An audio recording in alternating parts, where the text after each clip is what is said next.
I'm Jenny Surridge. I've been around in this area since 1962. So we're talking about probably around about 72. And Poole Arts Centre was being thought about and opened in I think 78. So it was quite an exciting time really for me, finding out what was happening. Tom knew that Anthony Caro had a cottage where he'd spent most of his holidays in Worth Matravers. And I thought for a minute or two and I said, what about putting Anthony Caro in touch with Bourne Steel?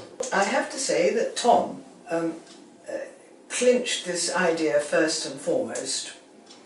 As I say, I was the backup on the telephone and with polite letters. I wasn't a very good typist, so I was handwriting letters. And he really was the one who forged ahead with Bourne Steel.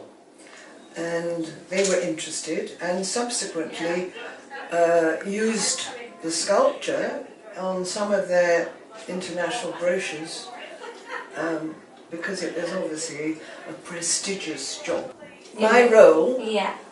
Well, obviously meeting all these important people, amongst whom was Lord Palumbo, chairman of the Arts Council, and I remember being at a meeting of Poole Arts Council and on the top table with me and Tom and I think John Byrne was Lord Palumbo and Sir Anthony Caro.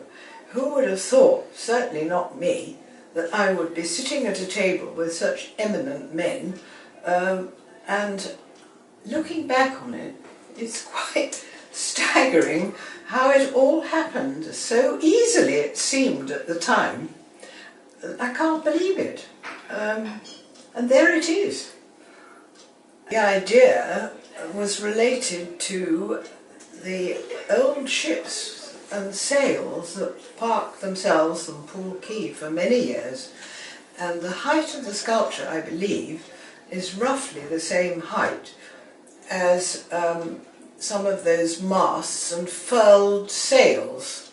So the main shape was to do with furled sails, and the music bit, I think, is the treble clef and the curling waves and all the movement of the sea, and I think it's lovely and quite right for Poole, where we have a lot of small industries building with metal scattered round the town.